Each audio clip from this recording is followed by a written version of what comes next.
దేవుని వాక్యంలోకి వెళ్దాం పిల్లలు. ఇర్మియా గ్రంథం 29వ అధ్యాయం 29వ అధ్యాయం 29వ అధ్యాయం ఇర్మియా గ్రంథం 29వ అధ్యాయం 4వ వచనం నుంచి చూద్దాం. ఇశ్రాయేలు దేవుడును సైన్యములకు అధిపతి యెహోవా తన ప్రేరేపణ చేత బబులోనుకు చెర తీసుకొని పోబడిన వారందరికీ ఇలాగ ఆజ్ఞించుచున్నాడు. చాలు, ప్రార్థన చేసుకుందాం. సకల ఆశీర్వాదాలకు కారణభూతుడా, ప్రేమకు నమ్మకానికి పునాదైన దేవా, ఈ దినం నాతో మాతో అందరితో మాట్లాడమని మీ కృపతో మమ్మల్ని నింపమని యేసయ్య పరిశుద్ధ నామమున అడిగి వేడుకొంచున్నాము తండ్రి. ఆమేన్, ఆమేన్, హల్లెలూయా. 2 గోతులు పైకెత్తారు. రైట్, మరొకసారి మాట చదువుదాం. చూడండి జాగ్రత్తగా. 29వ అధ్యాయం 4వ వచనం. ఇశ్రాయేలు దేవుడును సైన్యములకు అధిపతి యెహోవా తన ప్రేరేపణ చేత, ఎవరి చేత? తన ఉద్దేశము చేత, తన ప్రేరేపణ చేత, తన ఆలోచన చేత. తనకు ఒక మనసు వచ్చిందండి. ఏంటి? ఎవరైతే ఇబ్బందుల్లో ఉన్నారో, ఎవరైతే ఇబ్బందుల్లో ఉండి నా వైపు చూస్తున్నారో, ఎవరైతే ఇబ్బందుల్లో ఉండి నాకు అడుగుతున్నారో, ఎవరైతే విడిపించుకోలేని పరిస్థితిలో ఉండి నా దగ్గర మొరపెడుతున్నారో వాళ్ళ పట్ల దేవుడికి ప్రేరేపణ అంట. దేవుడికి ఎప్పుడు ప్రేరేపణ వస్తుందంటే ఆయన వైపు మనం చూసి అడిగినప్పుడు, ఆయన వైపు చూసి మనం మొరపెట్టినప్పుడు, ఆయన వైపు చూసి మనం కన్నీరు కార్చినప్పుడు, ఆయన వైపు చూసి మనము దేవా నా దిక్కు నీవే అని అడిగినప్పుడు, ఆయన వైపు చూసి మనం అడగాలి. వాళ్ళు అక్కడ ఎలా ఉన్నారంటే చెరసాలలో ఉన్నారు. ఎవరు వారు? దేవుని పిల్లలు. దేవుని పిల్లలు చెరసాలలో ఉండడానికి కొన్ని కారణాలు. ఒకటి ఏంటంటే దేవుని పిల్లలు బందీలు అయిపోవడానికి, లేకపోతే శ్రమల పాలవడానికి, కష్టాలు అవ్వడానికి కారణం ఏంటంటే దేవుని మాట వినకపోవడం. రెండవది దేవునికి దూరం అవ్వడం. మూడవది దేవుని నిర్లక్ష్యం చేయడం. ఈ మూడింటి బట్టి క్రైస్తవులైనప్పటికీ, దేవుని పిల్లలైనప్పటికీ, మా దేవుడు సర్వశక్తి గల దేవుడని నోటితో చెప్పినప్పటికీ వాళ్ళు ఎప్పుడు బందీలుగా ఉంటారు, వాళ్ళు ఎప్పుడు అవమానంతోనే ఉంటారు, వాళ్ళు ఎప్పుడు నీరసంగానే ఉంటారు. కారణం ఏంటంటే నోటితో మాత్రం దేవుడు అని చెప్తున్నారు, కానీ వాళ్ళ హృదయాల దేవునికి దూరముగా ఉన్నవి. చూసారా? దేవుణ్ణి విడిచిపెట్టినా, దేవుడికి దూరముగా ఉన్నా, ఏంటి దేవుణ్ణి నిర్లక్ష్యం చేస్తున్నా. చాలా మంది మందిరం అంటే నిర్లక్ష్యం, వాక్యం అంటే నిర్లక్ష్యం, ప్రార్థన అంటే నిర్లక్ష్యం. ఇంకొక కొంతమంది ఎలాంటిలో తెలుసా? దూరం నుండి మేము చేస్తున్నామండి ఉపవాస ప్రార్థన, మేము చేస్తున్నామండి. మీకు తెలియదా పాస్టర్ గారు? అసలు ఉదయం నుంచి రాత్రి పడుకున్నంత వరకు మంచినీళ్ళు కూడా నోట్లో వేసుకోనండి. మరి ఏదమ్మా చర్చిలో కనబడలేదంటే, మరి చర్చిలో అంటే అలాగండి నిజం. చర్చిలో లేవేమో, దేవుడి సన్నిధిలో లేవంటే మరి దేవుని సన్నిధికి రావడానికి ఎలాగవుతుంది పాస్టర్ గారు? దేవుడికి తెలియదా నా బాధలు? దేవుడికి నీ బాధలు తెలుసు, నీ సమస్యలు తెలుసు, నీ అవమానాలు తెలుసు, నీ నిందలు తెలుసు, నీకున్న ప్రతి పరిస్థితి నా యేసయ్యకి తెలుసు. తెలియకుండా ఉండే దేవుడు కాదు. రాత్రిదే నన్ను వాక్యంలో మనం చెప్పుకున్నాం కదా. ఏంటి? చూడండి, కీర్తన గ్రంథము. రాత్రి దినాన ఒక భక్తుడు ప్రార్థన చేశాడు. ఎవరా భక్తుడు? కోరాహు కుమారులు. కోరాహు కుమారులు ప్రార్థన చేశారు. 85వ కీర్తన 4వ వచనం ఒకసారి చూద్దాం. 1వ వచనం నుంచి. యెహోవా, నీవు నీ దేశం ఎడల కటాక్షం చూపి ఉన్నావు. చెరకపోయిన యాకోబు సంతతిని నువ్వు వెనుకకు రప్పించుతుని నీ ప్రజల దోషమును పరిహరించి ఉన్నావు. వారి పాపమంతయు కట్టివేసి ఉన్నావు. నీ ఉగ్రత అంతయు మానివేసి ఉన్నావు. నీ కోపాగ్ని చల్లార్చుకుని ఉన్నావు. మా రక్షణకర్త అని దేవా మా వైపు తిరగవా. ఎంత చక్కని ప్రార్థన చేస్తున్నట్టు. మా రక్షణకర్తమైన దేవా మా వైపు తిరుగు నాయనా. మేము తప్పు చేశాం, నీ మాట వెనుక దోషులమయ్యాం. నువ్వు మా తండ్రి అని అనేక మంది డప్పులు కొడుతున్నాం, కానీ మా జీవితాల్లో నువ్వు తండ్రిగా లేవయ్యా. నీ మాట వినకుండా తిరుగుతున్నాం ప్రభు, దోషులమై ఉన్నాం.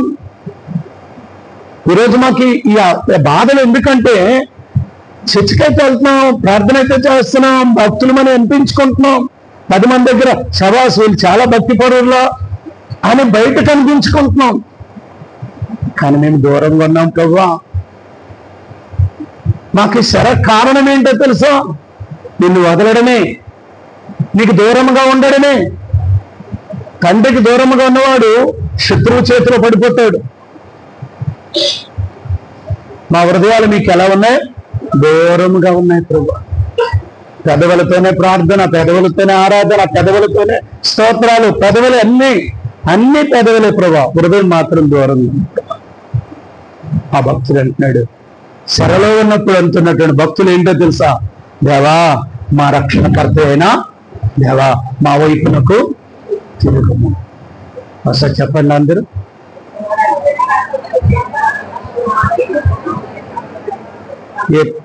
దేవుడిని అడిగిన ఎలాగడుగుతారండి? అమ్మకి ఎలాగడుగుతారు? ఎక్కడ అంటారా? ఎలాగడుగుతారు? అమ్మా కొంచెం పెట్టే. దేవుడి దగ్గరికి వచ్చినప్పుడు దేని హృదయం కొంచెం కావాలండి. పోనీ యాక్టింగ్ ఏం చేయండి దేని హృదయం కలిగినట్టు. మీరు ఇప్పుడే చెప్పారు పాస్టర్ గారు యాక్టర్లు దేవుడికి ఇష్టం లేదని, అని చెప్పి మేము యాక్టర్లు చేయమండి, మేము ఉన్నదే చెప్తామండి అంటారా? దేవుడి దగ్గరికి వచ్చినప్పుడు కొంచెం మనం తగ్గించుకోవాలి. మా రక్షణకర్త అని దేవా మా వైపు నాకు తిరుగుము. నా వైపు తిరుగు తండ్రి, నా ప్రార్థనకి చెవియొగ్గు తండ్రి, నాకు జవాబు దయచేయి తండ్రి. మా రక్షణకర్త యొక్క దేవా నా వైపు నాకు తిరుగుము. ఆమేన్. దేవా నేను కన్నీరుతో ఉన్నాను, నేను దుఃఖంతో ఉన్నాను, నేను బాధల్లో ఉన్నాను, నేను వ్యాధుల్లో ఉన్నాను, నేను సమస్యలతో ఉన్నాను, శత్రువుల మధ్య చిక్కుకుపోయి ఉన్నానయ్యా, అలజడిలో అల్లుకుపోయి ఉన్నాను, శ్రమలు నన్ను పట్టింది.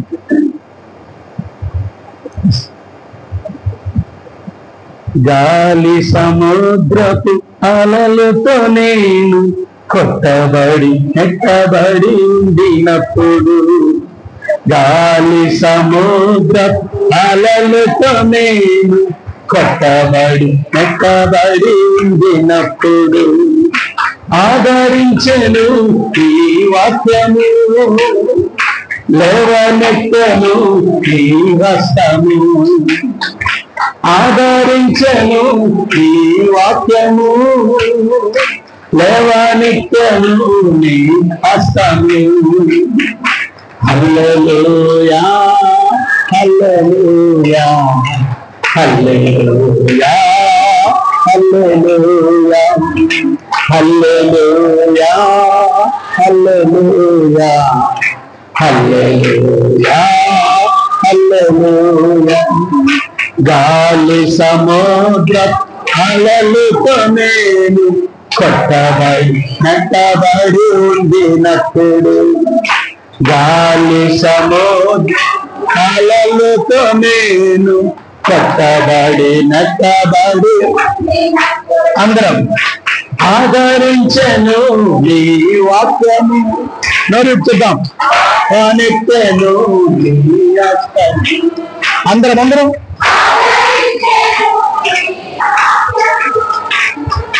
లేవనెత్తెను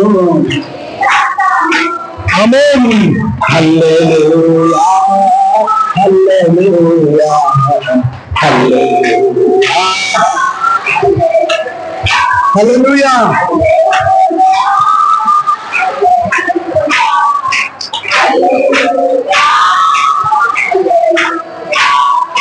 శ్రమలలో నాకు తోడింటివి, మొరపెట్టగా నా మొర వింటివి. శ్రమలలో నాకు తోడింటివి, మొరపెట్టగా నా మొర వింటివి. ఆదుకుంటివి నన్ను ఆదుకుంటివి, నీ కృపలో నన్ను దోచితివి. చూద్దాం.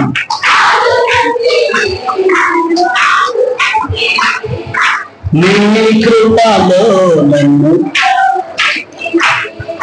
హల్లెలూయా హల్లెలూయా హల్లెలూయా.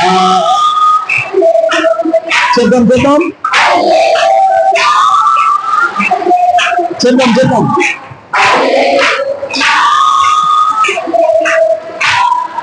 వ్యాధులలో నిన్ను వేడుకొనగా, ఆపదలలో నిన్ను ఆశ్రయించగా.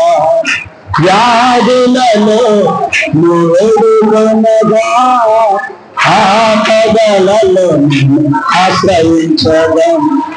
చూపితివి నీ మహిమనకు, కొనియాడెదన ప్రియ యేసు. చూపితివి మహిమనకు, కొనియాడెదన ప్రియ యేసు. హల్లెలూయా ఆమేన్. హల్లెలూయా. అందరం చూద్దాం.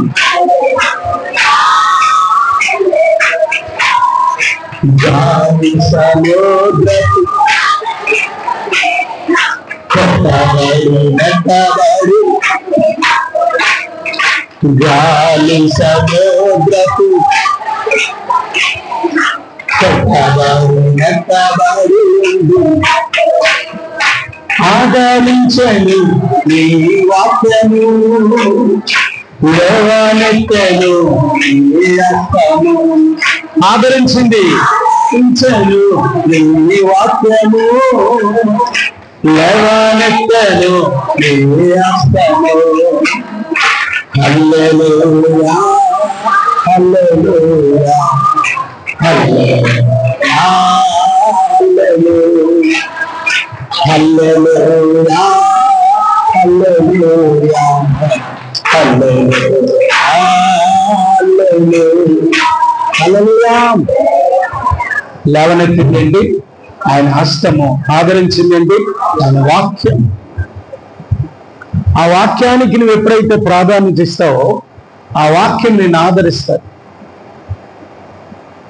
వాక్యంకే నువ్వు దూరముగా ఉంటే నీకు ఆదరణ ఎక్కడిది? చర్చికి వస్తావు వాక్యం వినవు. దేవుని మందిరంకి వెళ్ళి వాక్యం వింటేనే నీకు ఆదరణ. అసలు మందిరంకి ఎందుకు వెళ్ళాలా? వాక్యమే.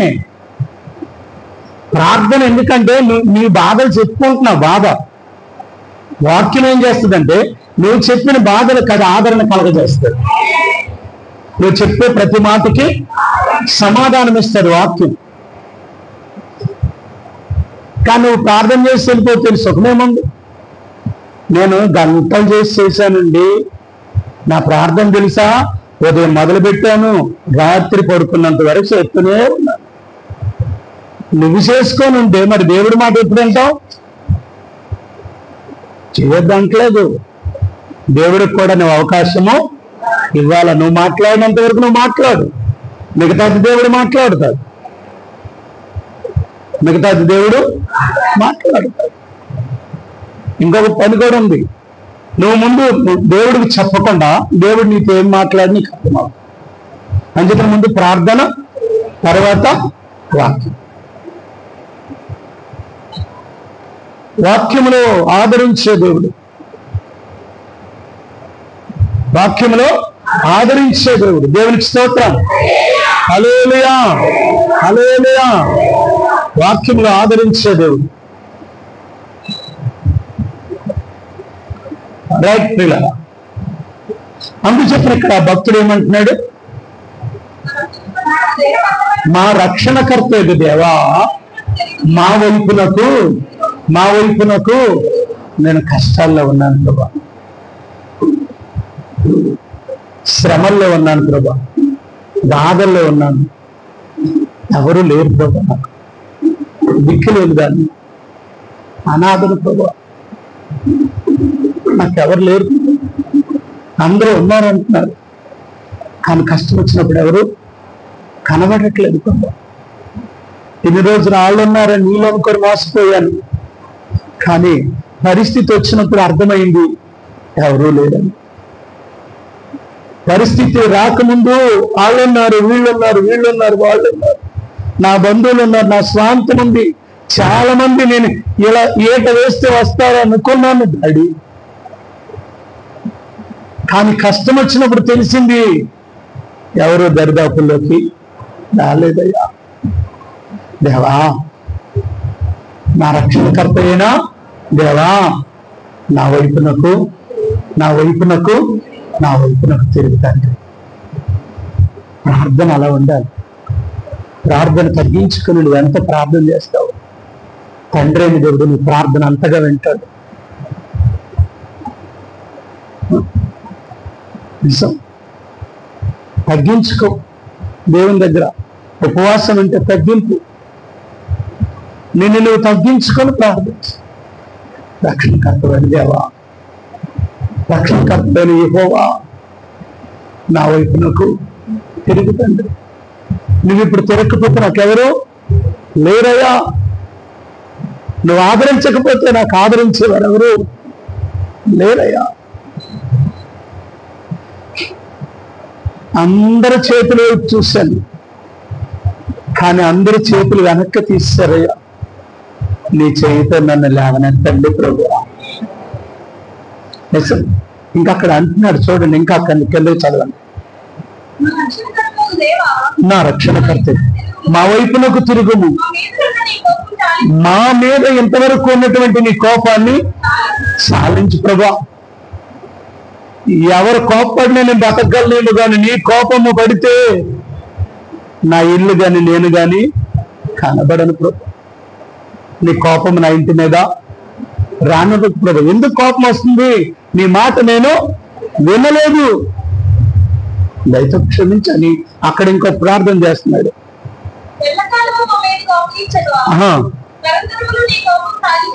సాలించదవా, నువ్వు మరలా మమ్మల్ని ఏం చెయ్యు, బ్రతికించు ప్రభు. ఎంత చక్కగా ప్రార్థన చేస్తున్నాడు. ఒకసారి బ్రతికించావు, ఒకసారి మా ఇంట్లో కార్యాలు చాలాసార్లు చేసావు. కార్యం జరిగినంత వరకే నీతో ఉన్నాను ప్రభా.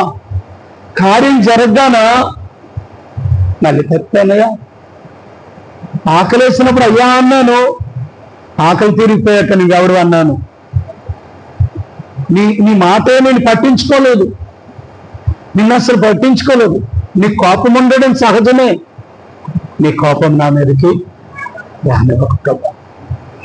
ఆ కోరా కుమారులు రాస్తున్నారు ఏంటో తెలుసా? మా నాన్నలు చేసిన పనికి నీ కోపమే, కానీ మా నాన్నలకు కాదు ప్రభా. మరలా మమ్మల్ని ఏం చేయండి, బ్రతికించండి. ఉపవాస ప్రార్థన అది. మరలా మా కుటుంబాన్ని కట్టండి ప్రభా. మరలా నా బిడ్డ భవిష్యత్తు బాగోలేదు, నా బిడ్డ భవిష్యత్తు కట్టండి ప్రభా. దేవా, పడిపోయిన మా ఇంటిని తిరిగి కట్టండి ప్రభా. పాడైపోయిన నా లివర్ని మళ్ళీ బాగు చేయండి ప్రభా. చెడిపోయిన నా కిడ్నీని బాగు చేయండి ప్రభా. మరలా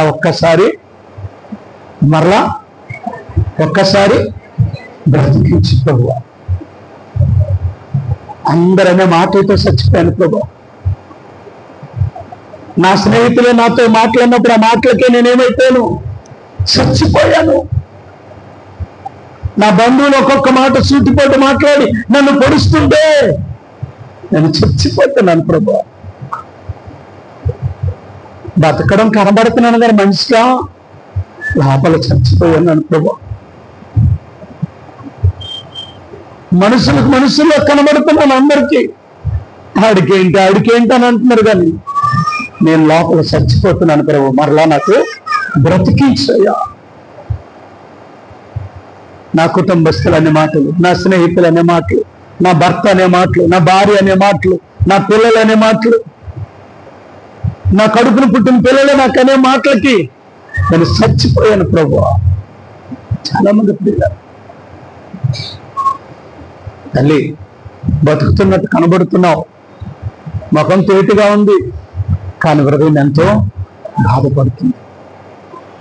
హృదయాలు బాధలు ఉన్నవారు ప్రార్థన, అలాంటి ప్రార్థన మనకు రావాలి. అది ఉపవాసం. ప్రభు మరలా నన్ను బ్రతికించు ప్రభు, మరలా నన్ను బ్రతికించు ప్రభు అన్నాడు. అన్నాడు సల్పనాథ్.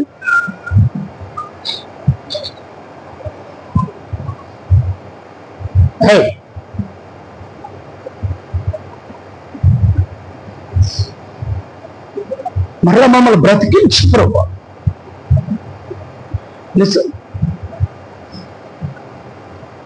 నీవు దీనత్వంతో దేవుని సన్నిధిలో ప్రార్థన చే, ఉపవాసం ఉండి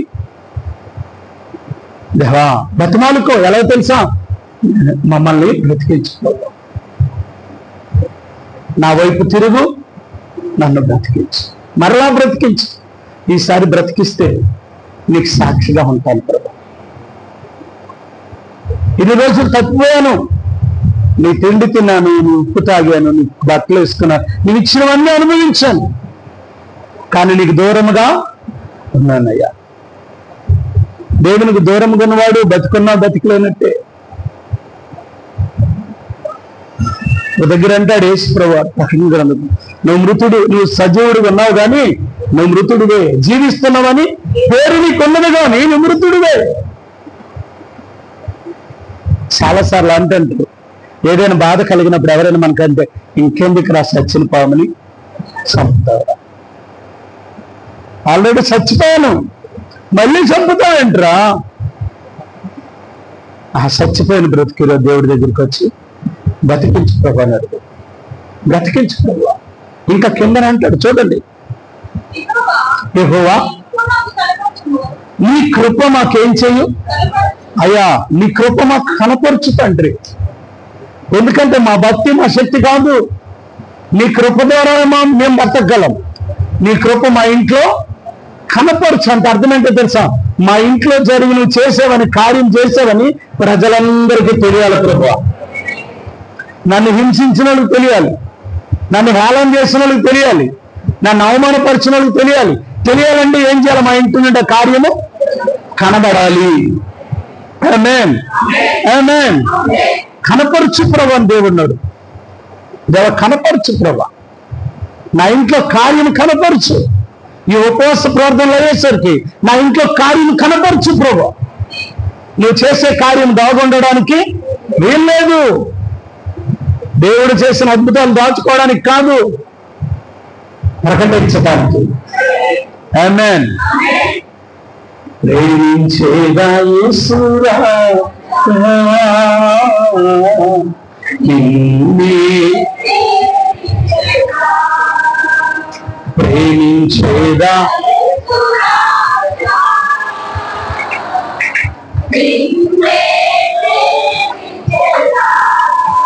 ప్రేమించేదా ప్రేమించేదా ప్రేమించేదా ప్రేమించేదా నాలో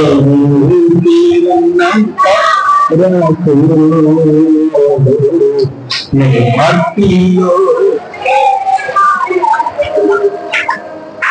నాలో నంత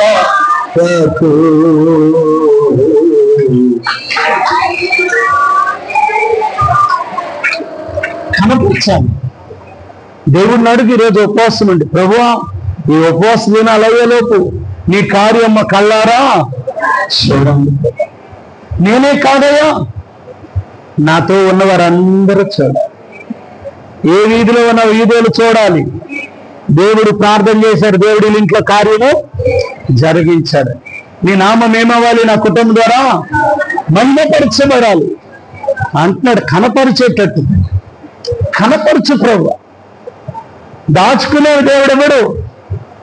కనపరిచేవి దేవుడు ఇస్తాడు. ఏమండి, చాలా రోగాలు దాచుకుంటారు, చాలా రోగాలు బయటికి కనబడతాయి. రోగం అయితే దాచుకోవచ్చు, కానీ దేవుడిచ్చిన ఆశీర్వాదాన్ని దాయకు. ఒకవేళ డాక్టర్ దగ్గరికి వెళ్ళి దాచావా, నీకు నీవే నష్టం తెచ్చుకుంటావు. మంచిగా దాచేస్తుందో కావిడ యేసుప్రభు దగ్గరికి వచ్చి ముందు ఇంటి దగ్గర అనుకుంది. ఇంటి దగ్గర ఏమనుకొని బయలుదేరింది తెలుసా? ప్రభువా, ఎంతమంది డాక్టర్ దగ్గరికి వెళ్ళాను, ఎంత డబ్బు ఖర్చు పెట్టాను, ఎక్కడా తగ్గలేదు. మా ఊరు నువ్వు వచ్చావని తెలిసింది, నీ దగ్గరికి వస్తాను, నీ చెంగు ముడితే చాలు, నేను ఏమైపోతాను, బాగుపడిపోతాను అనుకొని వచ్చింది. ఎంత ఆస్తి వచ్చింది చూడండి మందిరానికి. దేవుని దగ్గరికి ఎంత ఆస్తి వచ్చింది తెలుసా? కనీసం ఈ మందిరం అడుగు పెడితే చాలు ప్రభా, నా పాపం అంతా పోయి నాకు మోక్షం వచ్చాడు ప్రభా అని వచ్చింది. సో వచ్చినట్టే నమ్మకం ప్రకారం ఏం చేసింది? యేసయ్య చెంగు ముట్టింది. యేసయ్య ఏం చేసింది? చెంగు ముట్టగానే ఆవిడ మనసులో ఏమనుకుందో అదే జరిగింది. గట్టిగా చెప్పండి. మందిరంకి వచ్చి నువ్వు ఏమనుకుంటావో అదే జరుగుతుంది.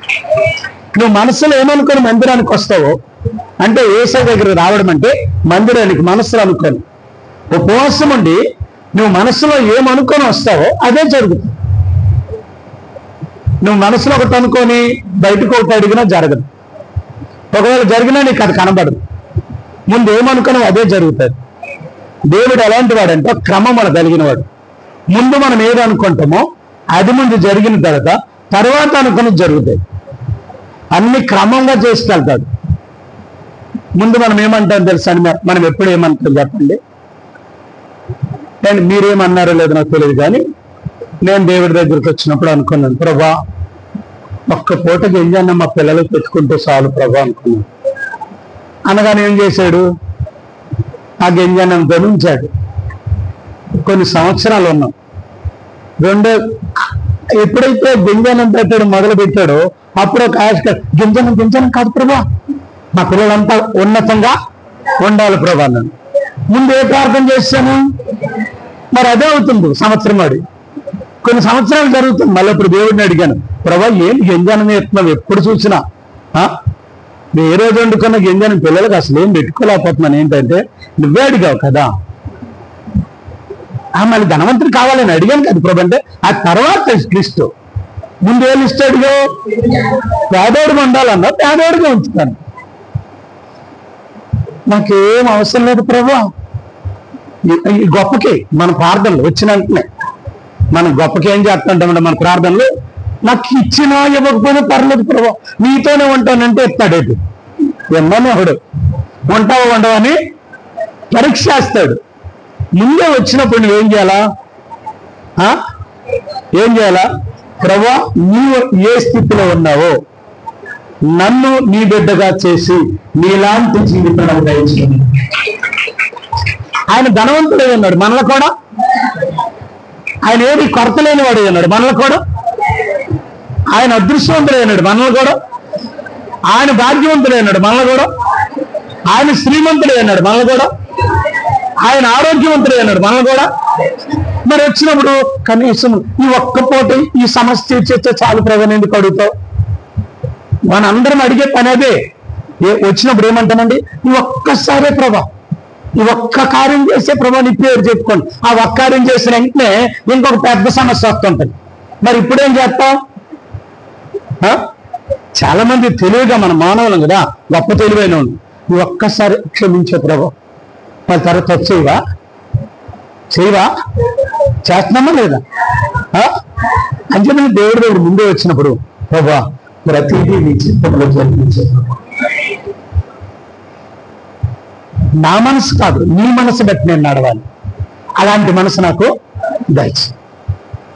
ఒకవేళ కోరాలంటే నీ మనసు ఎలా కోరుకోదు అలాగే నేను కోరుకోవాలి. ఒకవేళ ఉండాలంటే నువ్వు నన్ను ఎలా ఉండాలనుకుంటున్నావో అలా నేను ఉండాలి అన్ని నకాలండి.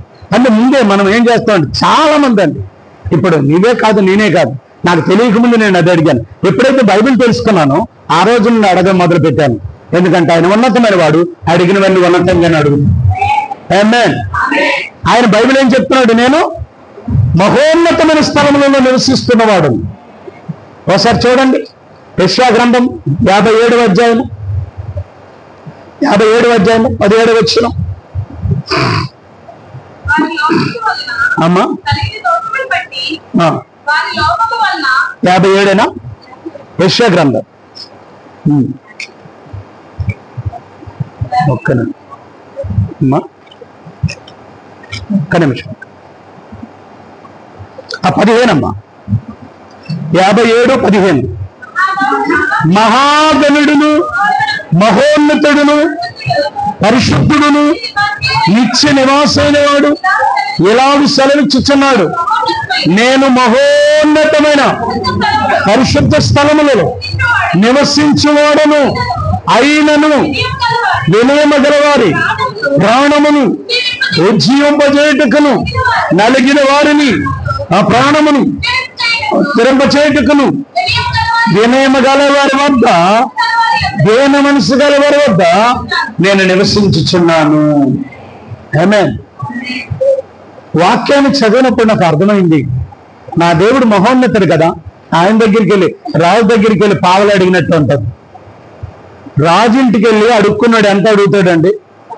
పావులు అడుగుతాడా? పాలు అడుగుతాడా? నీలాంటి నాలాంటి దగ్గరికి వచ్చా అమ్మా పిడికి బియ్యం వేయమ్మా అంట. ఎందుకంటే నీ పిడికిలు వేసేదానవు కాబట్టి. ఏంటి మానవులు మనం ఎందుకు అడుగుతారు తెలుసా? మన బుద్ధి ఏంటి? పిడికిలు వేసే బుద్ధి కాబట్టి పిడికిలు అన్నం పెట్టమ్మా అంటే. దేవుడి దగ్గర అడిగినప్పుడు అలాగ అడగ. ఎందుకంటే ఆయన బుద్ధి ఎలాంటిదో తెలుసా? సర్వము నిండు ఒక దారం మోసే బుద్ధి. ఆయన బుద్ధి ఎలాంటిదో చెప్పండి, చూడండి ఒకసారి. ఆయన నా కొరకు ఏం చేశాడు? తన ప్రాణమంతా ఇచ్చాడు. తన సమస్తాన్ని నా కొరకు త్యాగం చేశాడు. తన సమస్తమంతా సిలువలో నా కొరకు వేలాడదీయబడ్డాడు. తన సమస్తము సిలువలో నా కొరకు నలిగి వేలాడిపోయాడు. సమస్త ప్రాణాన్ని నా కొరకు ఏం చేశాడు? దారపోసాడు. మరి ప్రాణమే ఇచ్చినాడు, ఇంక మిగతాది ఇవ్వలేడా? నీ కోరిక ఏంటో తెలుసా?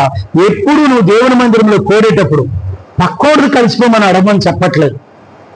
దేవా నువ్వు నాకు ఎంత ఇస్తావు, నీ ఆశ ఎంతో దేవుడు అంత తీరుస్తాడు. మరి ఇప్పుడు ఎందుకంటే నాకు జరగట్లేదు అంటే ముందు అడిగేస్తుంటావు. ఇవన్నీ ముందు అడిగేస్తుంటావు. తెలియక ముందో తెలిసే ముందు ఏం చేస్తుంటావు? అడిగేస్తుంటావు. అవన్నీ జరిగిన తర్వాత కానీ ఇప్పుడు అడిగిన రేపు జరగదు. ఇది అయ్యేసరికి కొన్ని సంవత్సరాలు పడుతుంది. అంటే ముందే తెలుసుకోవాలి దేవుని వాక్యం. దేవుని సన్నిధికి నువ్వు వస్తున్నావు అంటే యేసయ్య ఎలాంటి వాడు ముందు తెలుసుకోవాలి. ఎలాంటి వాడి దగ్గరికి వెళ్తున్నామో, ఎలాంటి వాడి దగ్గరికి ఎలాంటి వాడగాలో తెలుసుకోవాలి.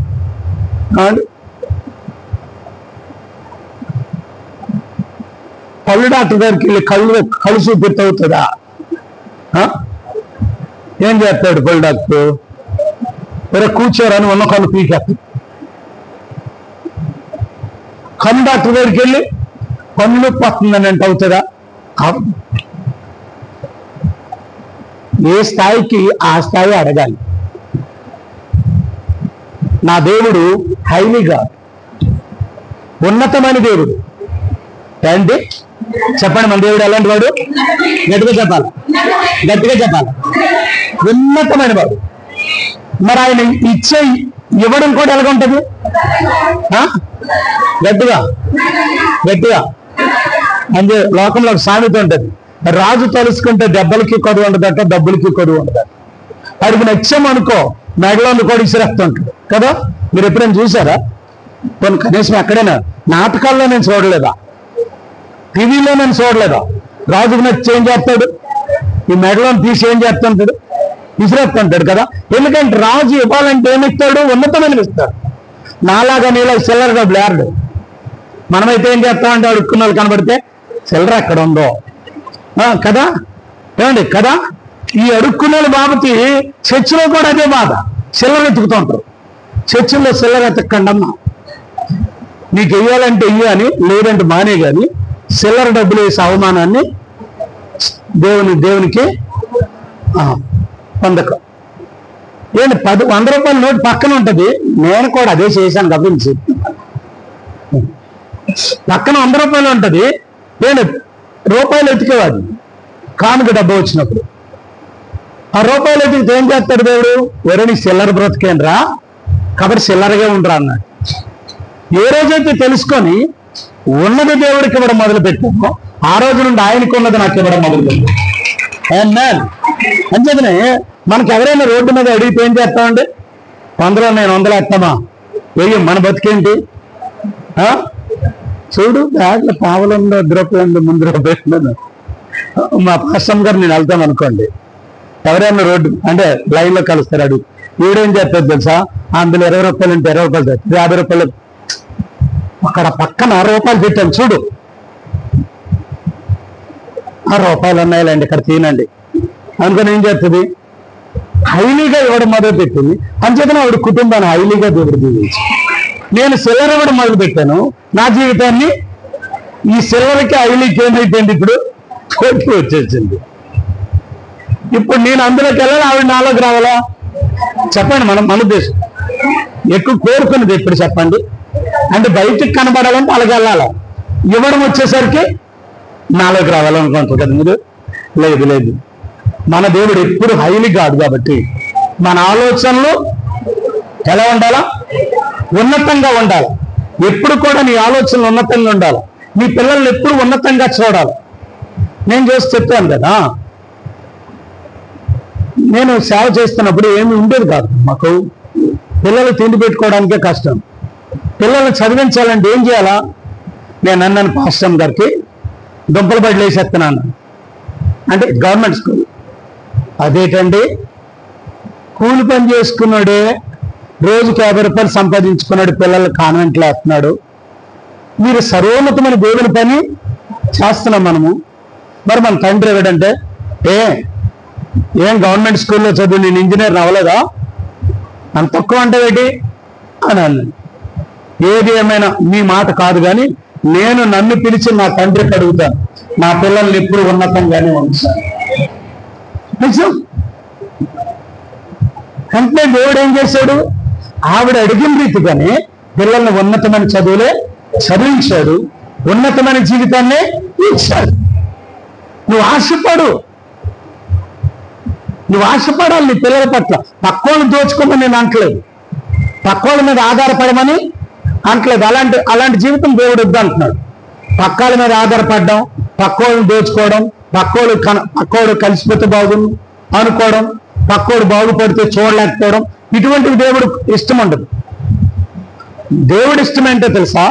ఆయన నీ తండ్రి గొప్పవాడు కాబట్టి నువ్వు అడిగినవి కూడా గొప్పవాడు, నువ్వు చూస్తున్నావు కూడా గొప్పగా చూడు. ఎక్కడికైనా వెళ్ళావు అనుకో, ఒక ఇల్లు చూడాలని వెళ్ళావనుకో. చాలా మందికి ఇదే పొరపాటు నేను చెప్తుంటాను. మనం ఏమనుకుంటామంటే మా స్థాయి అంత కాదండి, కనీసము ఉండడానికి ఒక 5,000 అద్దె ఇల్లు దొరికితే చాలు అనుకుంటా. కాదు, నువ్వు 5,000 కట్టలేవు, కానీ ఒక ఇల్లుని చూసి దేవా అలాంటి మంచి ఇల్లు నీ నామాన్ని మహిమార్థంగా నాకు అడుగు, తప్పులేదు. అంటే నీ కోరికను బట్టి దేవుడు నేను బ్లెస్ చేస్తాడు. దురాశను బట్టి కాదు, ఆశను బట్టి. ఈరోజు చూడకపోవచ్చు కానీ రేపు చూస్తావు. ఈరోజు నువ్వు చూడకపోవచ్చు కానీ రేపు చూస్తావు. ఏ కోరికైనా సరే, ఏ ఆశపడినా సరే అది రేపు చూస్తావు, ఖచ్చితంగా చూస్తావు. ఈరోజు నువ్వు ఆశపడింది నీకు దొరకపోవచ్చు. ఎవరి దగ్గర ఆశపడ్డావు? దేవుడి దగ్గర ఆశపడ్డావు. ఆ ఇచ్చేవాడు నాలాంటోడు కాదు, నీలాంటోడు కాదు. భూమిని ఆకాశాన్ని సృష్టించిన దేవుడు, ఆయన దగ్గర ఆశపడు, తప్పలేదు. ఆశపడిన తర్వాత నిరాశలోకి వెళ్ళకు. చాలా మంది ఇదే ఒకటి పొరపాటు చేస్తారు. ఆశపడ్డాను, దేవుడు ఇవ్వలేదు అంటే మనకి ఇవ్వడు. దేవుడు ఇవ్వలేదని ఎప్పుడనక, ఇవ్వలేని అసమర్థుడైన అసాధ్యమైన దానికేమీ లేదు, సాధ్యం కాదు కానిదంటే ఇది లేదు, సమస్తం ఆయనకి. కాబట్టి నువ్వు అడిగేటప్పుడు కూడా నా దేవుడు ఇస్తాడు. ఇవ్వలేదు ఇవ్వలేదు. నేను అడిగాను, 3 సంవత్సరాలు అయిపోయింది, 5 సంవత్సరాలు అయిపోయింది, 10 సంవత్సరాలు అయిపోయింది, 20 సంవత్సరాలు అయిపోయింది. నువ్వు అనొచ్చు. అలా అన్నప్పుడే నువ్వు పొందుకోలేకపోతున్నావు. దేవుడి దగ్గర ఏదో అడిగావో అది ఇవ్వలేదని అనకూడదు. అదే అవిశ్వాసం. ఇవ్వలేదా? ఇవ్వగలడు కదా, మరి ఇవ్వలేదని ఎందుకు అంటున్నావు? ఇవ్వలేదంటే అక్కడ ఒక అర్థం చేసుకుంటే తెలుసా, ఇవ్వకపోవడానికి నాలో ఏదైనా ప్రాబ్లం ఉందేమో. ఇవ్వకపోవడానికి నాలో సమస్య ఉంది. ఆ సమస్యను క్లారిఫై చేసుకున్నాం అనుకో, దేవుడిచ్చింది నీకు. అంతేకాని దేవుడి దగ్గర మీరు ప్రార్థన చేసినప్పుడు అడిగిన వాటినల్లా పొందిందని నమ్మండి. నమ్మినప్పుడు అది జరుగుతుంది. అంతేగాని చాలా మంది 2 రోజులు ప్రార్థన చేస్తారు, చేశానమ్మా, రాత్రి పగలు చేస్తాను, ఏమి ఇచ్చాడు దేవుడు, అనారోగ్యం వచ్చింది, ఇంకేమొచ్చింది అనేసరికి నీకు వచ్చింది కూడా దూరం అయిపోద్ది. ఇది చాలా మంది ఇదే పని. క్రైస్తవులు ఈరోజు ఎందుకు పేదోళ్ళకు ఉండిపోతున్నారు, లేకపోతే ఎందుకు ఆ దరిద్రాన్ని అనుభవిస్తున్నారంటే వాళ్ళు ప్రార్థన అయితే చేస్తారు, ప్రార్థన తగిన నమ్మకం వాళ్ళకి ఉండదు. ఈరోజు నేను అడిగాను, రేపు ఇస్తాడు. ఏమండి, మీకు చెప్పాను కదా, మరొకసారి చెప్తాను. చిన్నప్పుడు మామిడికాయలు తిని టెంక భూమిలో పాతడం అలవాటు. పాతితే ఏమొస్తుంది? మొక్క వస్తుంది. అది పాతేసి ఏం చేయాలా? నమ్మేసి ఏం చేయాలా? ఉంచేయాలి. ఉంచేస్తే ఏమవుతుంది కొన్ని రోజులకి? కానీ రోజు వెళ్ళి తవ్వుతుంటే మొక్క వస్తుంది, ఎండిపోద్దా? గట్టిగా చెప్పాలమ్మా, పోతుంది కదా. మీకు బాగా తెలుసు. నమ్మకంతో ఏం చేయాలా? ఇప్పుడు అర్థమైంది అనుకుంటున్నాను. మీరు ప్రార్థన చేసి దేవా నాకు ఇది ఇచ్చే అని చెప్పి దాని నమ్మకంతో దేవుడు కొదిలే, అదొక రోజు ఫలమై కూర్చోటాడు. అంతేగాని దేవుడు చేస్తాడా? మీకు ఇంకొక ఎగ్జాంపుల్ చెప్పు. నా బంగారం రింగు కొంచెం ఇరిగిపోయింది అనుకోకండి, పడిపోద్దు పాస్ గారు అంటారు. ఇరిగిపోయింది అనుకుంటే ఎక్కడికి వెళ్తాం? గోల్డ్ స్మిత్ దగ్గరికి వెళ్తాం. బంగారం షాప్ దగ్గరికి వెళ్ళి ఆ బంగారం షాప్ అయిన మన నమ్మకం లేదనుకో, ఏం చేస్తాం? తీసేస్తాడేమో ఇలా చూస్తుంటాం. ఆడు ఎలా తీయాలో అలా తీసేస్తాడు. ఏమండి, ఎలా తీయాలో నిజమా కాదా? గట్టిగా చెప్పండి, నిజమా కాదా? అది ఎలా తీయాలో ఏమి లేదు, ఇలా రాయి అంటాడు. ఇలాగా రాయికి ఆ రాయిలో గ్రామం వెళ్ళిపోతాడు, కాలుస్తాడు. కాల్సిన తర్వాత తిరిగేస్తాడు. చూసారా? ఆ తిరిగేసినప్పుడు ఇలాగంటాడు, అంతే. అందులో గ్రామం వెళ్ళిపోద్ది, అంతే. ఏంటి మనం అనుకుంటాం, నేను దగ్గరే ఉన్నాను, బాగా చేశాను, నా కళ్ళు అసలు ఆర్పుకొని చూశాను, నువ్వు ఆర్పుకొని చూసినా నీకు ఎలా చేయాలో చేస్తాడు. అదే మనం నమ్మిన వ్యక్తి అనుకోండి, ఏం చేస్తాం? బంగారం రింగ్ ఇచ్చేస్తాం, వచ్చేస్తాం. రేపు ప్రాణాన్ని ఇచ్చేస్తానంటే ఏం చేస్తాం? రేపు వెళ్తాం. అందులో తీసాడో లేదు మనకు తెలియదు. నమ్మకం బట్టి రేపు ఉదయం మన కార్యం జరుగుతుంది. ఆమేన్, హల్లెలూయా, హల్లెలూయా.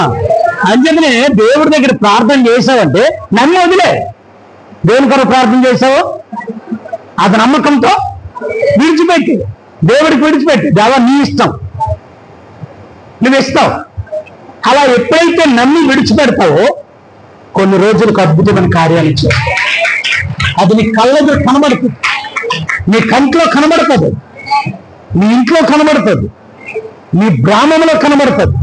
దేవుడు చేసిన కార్యం అందరూ కళ్ళారా చూస్తారు. అది కానీ క్రైస్తవులు చాలా మంది ఏం చేస్తారంటే, ప్రార్థన చేసింది 2 రోజులు తాత్రం నన్ను అడిగింది ఈ రోజు అడుగుతున్నాను, నేను మొన్న అడిగింది ఈ రోజు కూడా అడుగుతున్నాను, ఇంకా ఇవ్వలేదు ప్రభా, ఇంకా అవ్వలేదు. నువ్వు చేస్తావా ప్రభా? అసలు చేస్తావా ప్రభా అని ఇలాగ అనుకొని ఈవిడ దగ్గరికి వచ్చి, అక్క దగ్గరికి వచ్చి, అక్క ఎన్ని రోజుల నుండి అడుగుతున్నాను అక్క, మా ఇంట్లో కార్యం చేయట్లేదు అక్క, దేవుడు చేయట్లేదని నువ్వే అంటే మరి ఎందుకు చేస్తాడు ఆయన? చేయట్లేదు నువ్వు అంటే ఎందుకు చేస్తాడు ఆయన? చేసిన నీలాంటి దానికి చేసిన సాక్ష్యం ఏం చెప్పావు? చేయలేదని చెప్పావు. కాబట్టి ఎప్పుడు కూడా మనం అడిగే ప్రార్థన ఎలా ఉండాలా? ఉన్నతమైనదై ఉండాలా. 2వది నమ్మకంతో కూడిందై ఉండాలా. 3వది నిరీక్షణతో కూడిందై ఉండాలా. ఆమేన్. ఉన్నతమై ఉండాలా, గట్టిగా చెప్పాలి, గట్టిగా చెప్పాలి.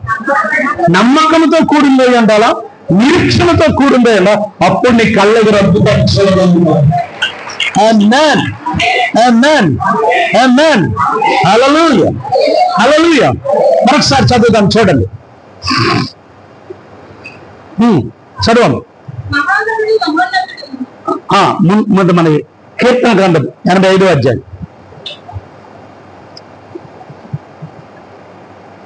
మూసారా?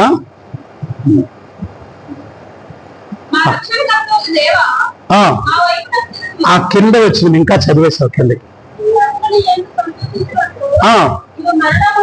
మరలా మమ్మల్ని బ్రతికింపుము యెహోవా, నీ కృప మాకేం చెయ్యు, నీ కృప మాకు కనపరచు ప్రభు. కృప ఏంటో తెలుసా? మన భక్తిగా శక్తి కాదు, మనకున్న డబ్బు ఏది కాదు. దేవుని కృప అంటే అర్థం ఏంటంటే ఆయన ఉచితమైన ప్రేమ ద్వారా, అగాపే ప్రేమ ద్వారా చేసిందే. నీ కృప మాకు కనపరచు, నీ కృప కనపరచు అంటే కంటికి నేను అడిగే ప్రతి ప్రార్థన కంటికి కనబడేటట్టు చేయి ప్రభా. నీ రక్షణ మాకు దయచేయము, నీ రక్షణ మాకు దయచేయము, నీ రక్షణ మాకు దయచేయము అడిగితే అక్కడ కింద వచ్చి చదివేద్దాం. నేను ఎప్పుడైతే ప్రార్థన చేశాడో అప్పుడు ఒక మాట అనుకుంటున్నాడు. ఇప్పుడు దేవుడు ఏ మాట ఇస్తాడో అది చెవిని పెడతాను. ప్రార్థన చేసిన తర్వాత ఇప్పుడు ఏం చేయాలా? కొద్ది నిమిషాలు చెవి ఒగ్గాలి. ఎవరికి? గట్టిగా చెప్పాలి. ప్రార్థన రెండో రకం జరగకపోవడానికి కారణం చెప్తాను. మొదటి రకం ఏంటి? జరగకపోవడానికి కారణం ఏంటమ్మా? ప్రార్థన చేసి ఇవ్వలేదని చెప్పడం. 3 రోజులు 3 సంవత్సరాల నుండి ప్రార్థన చేస్తాను, ఏమిచ్చాడు అని అండం. ప్రార్థన జరగదు. నీకు ఇప్పటికే కాదు, 100 సంవత్సరాలు ఏం జరగదు. ఎందుకంటే లేదు, జరగలేదు, దేవుడు చేయలేడు అన్నప్పుడు దేవుడిని చిన్నచూపు చేస్తావు. దేవుడికి అసాధ్యం కాదని నువ్వు, సాధ్యం కాదని నువ్వు చెప్తున్నావు. కానీ ఆయన అంటాడు, సర్వ శరీరులారా నా వద్దకు రండి, నాకు అసాధ్యం అంది ఏదైనా కలదా? మనం కలదని చెప్తున్నాం. అది రెండో రకం ఏంటో తెలుసా? ప్రార్థన అంతా చేస్తారు చాలా మంది, మనందరు కూడా, మీరందరూ కూడా ప్రార్థన అంతా చేస్తారు. ప్రార్థన గంటలు తరబడి చేస్తారు. స్తోత్రం స్తోత్రం స్తోత్రం స్తోత్రం స్తోత్రం గంట 2 గంటలు చేస్తారు. నువ్వు చేస్తున్నావు 5 గంటలు లేదా 10 గంటలు. చేసిన తర్వాత ఆమేన్ అంటారు. ఆమేన్ అంటారా? ప్రార్థన అయిపోయిన తర్వాత. కొంతమంది ప్రార్థన అయిన తర్వాత యేసునామం అడగరు. ప్రతిదీ యేసునామం అడగాల.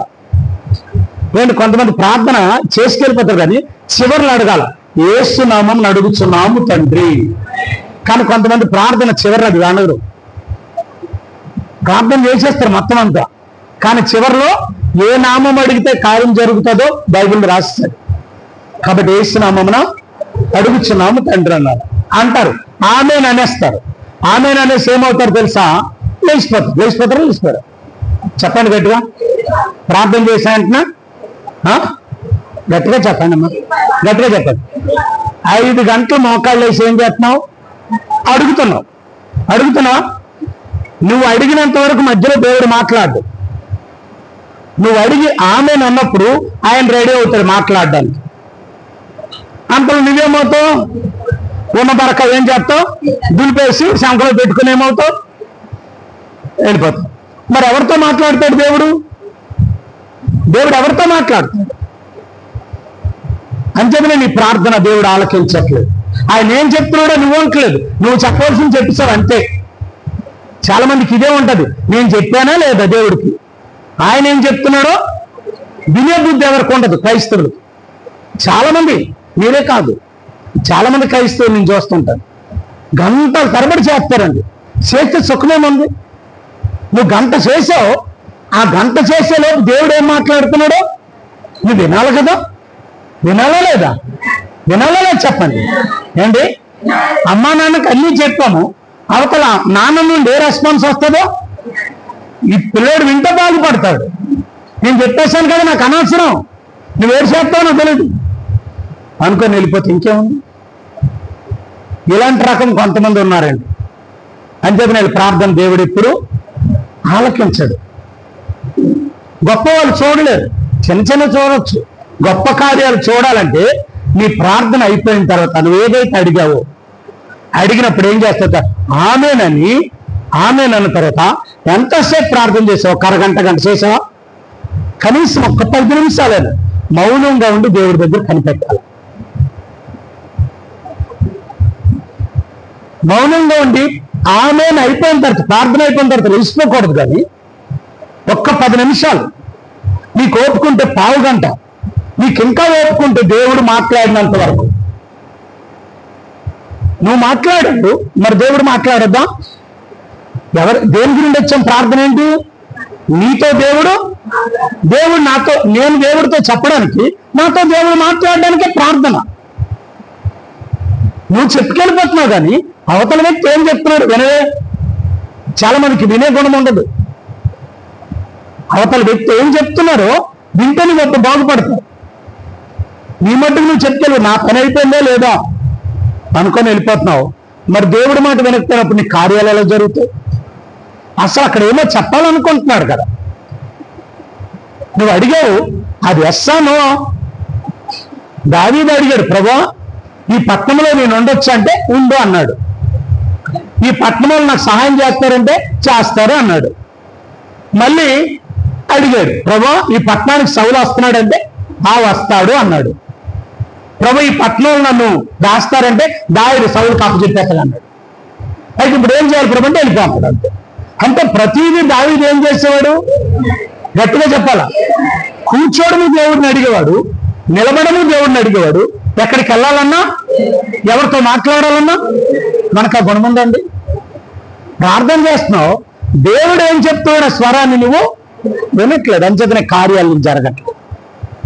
నీ ఇంట్లో అద్భుతాలు జరగట్లేదు. ఎందుకో తెలుసా? చెయ్యలేక కాదండి, నువ్వు దేవుడి మాట.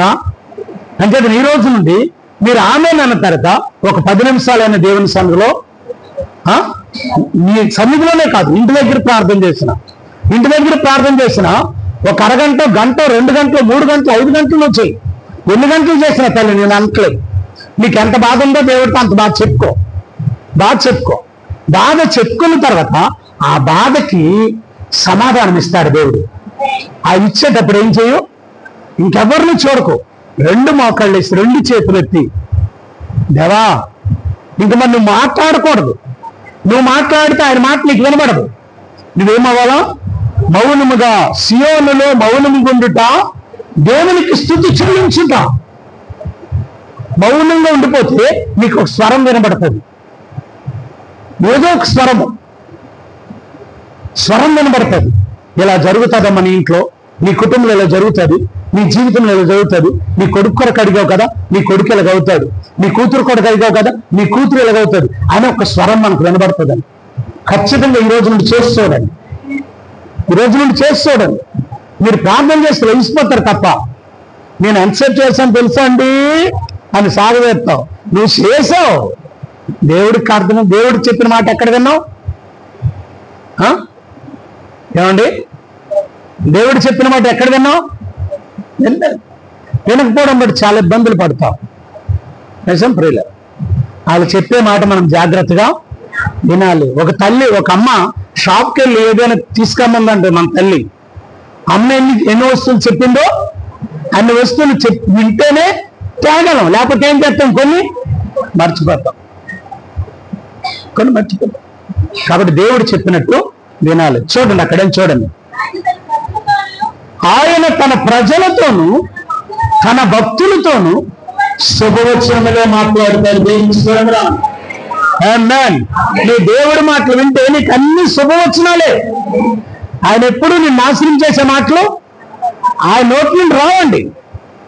శపించే మాటలు రావు, అన్ని శుభవచనాలు. దేవుడి దగ్గర నువ్వు కనిపెడితే దేవుడు నీతో మాట్లాడే మాటలు ఏంటో తెలుసా? శుభవచనాలు. అంతేకాని మరియమ్మ ఏంటి, గాబ్రియేలు మాట్లాడుతుంటే మరియమ్మ ఏమంది? ఈ శుభవచనములు ఏమిటో, దేవుడు తన దూతను పంపించి నాతో మాట్లాడుతున్నాడు, ఆ మాటలు ఏమిటో అని అన్నప్పుడు, దయాప్రాప్తురాలా నీకు శుభములు కలుగునుగా. ఆ శుభవచనం ఏంటి? ప్రపంచానికి సృష్టి మేలే సృష్టికర్తే నీ గర్భంలో పుట్టుచున్నాడు.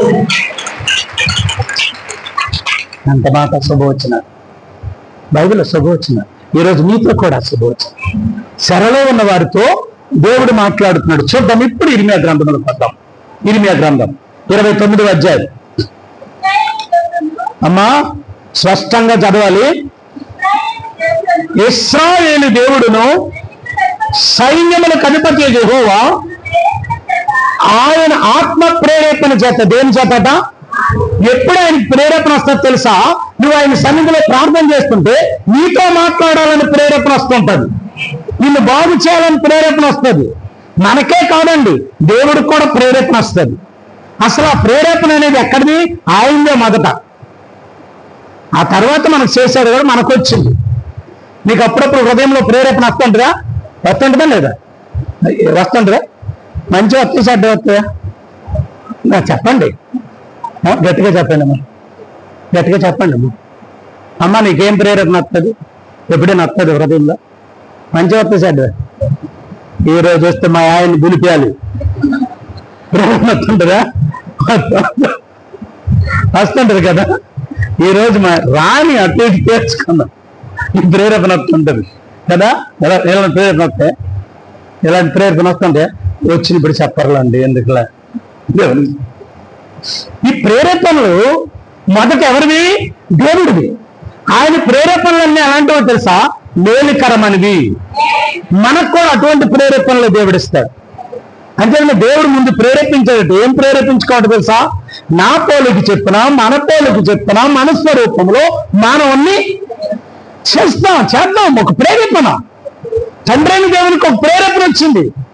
పరిశుద్ధాత్మ దేవుని కుమారుడితో పంచుకున్నాడు. ఏంటి? ఆయన సమానమైనటువంటి వారితో పంచుకున్నాడు. ఏమని తెలుసా? నాకు ఒక ప్రేరేపణ వస్తుంది. ఏంటి? మన స్వరూపంలో మనతో ఉండడానికి ఒక కుమారుడిని చేద్దాం, మానవుని చేద్దాం అన్నాడు. తండ్రి ప్రేరేపణకి కుమారుడు పరిశుద్ధాత్ముడు అంగీకరించేటటువంటి ప్రియులారా. తండ్రి మనకి ఏది ఇవ్వాలని ప్రేరేపించుకుంటాడో దానికి పరిశుద్ధాత్ముడు అంగీకరిస్తాడు, కుమారుడు కూడా అంగీకరిస్తాడు. చూసారా? తండ్రికి ఒక ప్రేరేపణ ఏంటో తెలుసా? ఇశ్రాయేలు ప్రజల్ని ఏంటి? ఆస్వాదించాలని, ఈరోజు ఉపవాసం నిన్ను దీవించాలని ఒక ప్రేరేపణ ఆయనకు వచ్చింది. ఏంటో తెలుసా? ఆ ప్రేరేపణ సేవకుడితో చెప్తాడు. ఏంటది? నేను నా ప్రజలను ఆస్వాదించాలనుకున్నాను, 52 రోజులు ఉపవాస ప్రార్థన చేయమని చెప్పు. యోనాకు చెప్పాడు. ఒక ప్రేరేపణ వచ్చింది. నినివే పట్టణం నాశనం చేసుకోవడం ఇష్టం లేక, నినివే పట్టణం పాడు చేసుకోవడం ఇష్టం లేక, నినివే పట్టణం దుర్మార్గంతో ఉన్నది, దాన్ని ఎప్పుడు నాశనం అవడానికి దేవునికి ఇష్టం లేక ఒక ప్రేరేపణ కలిగి యోనాలోకి వెళ్ళాడు. యోనాను ప్రేరేపించాడు. యోనా, నువ్వు ఆ నినివే పట్టణానికి వెళ్ళి ఏం చేయు? 3 రోజులు ఉపవాసం ఉండి ప్రార్థన చేయమను. నా ప్రజలు నా తట్టు తిరిగితే వారు మేమున్నటువంటి ఆ శాపాన్ని తీసి తిరిగి ఆ పట్టణాన్ని నేను కడతానని చెప్పన్నాడు. అంటే అది ఉపవాస ప్రేరేపణ. ప్రేరేపణ ఉపవాసం లేకుండా ప్రేరేపణ లేకుండా ఉపవాస ప్రార్థన చేయకో. ప్రేరేపణ నీ సంఘంలో సేవకుడికి ప్రేరేపించినప్పుడు దానికి ఎంత లోబడుతున్నాను. నా గురించే కదా దేవుడు చెప్పాడు.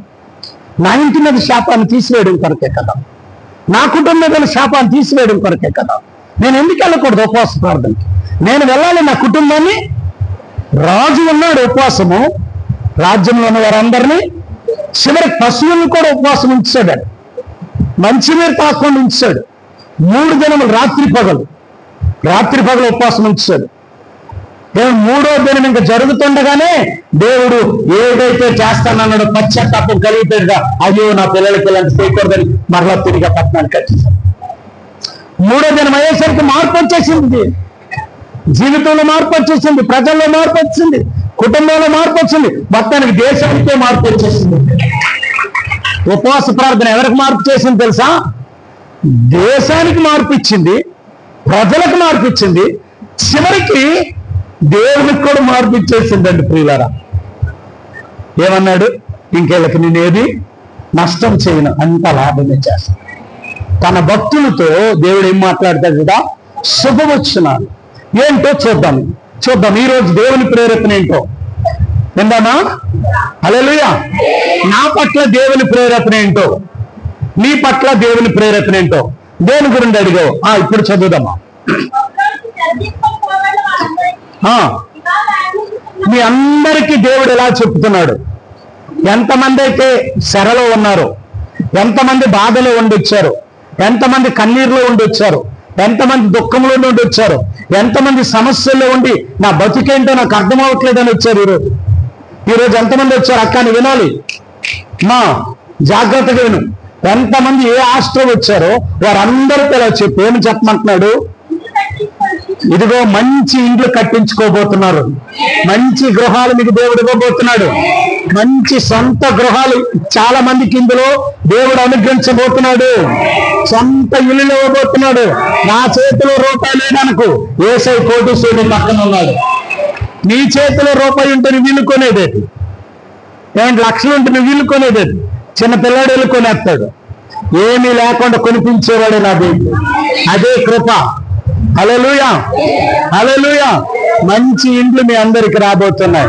ఎవరైతే ఇల్లు కొరకు ప్రార్థన చేశారో నాకు తెలియదు, నాకు సొంత ఇల్లు కావాలి ప్రభా, సొంత గృహం కావాలి ప్రభా. వాళ్ళ దగ్గర హేళన పడుతున్నాను, వీళ్ళ దగ్గర హేళన పడుతున్నాను. ఆ ఇంట్లో 2 రోజులు, ఈ ఇంట్లో 2 రోజులు. ఆడికి కోపం వచ్చిన నాకే నష్టం, నాకు కోపం వచ్చినట్టు. ఇల్లు కట్టించుకోబోతున్నారు.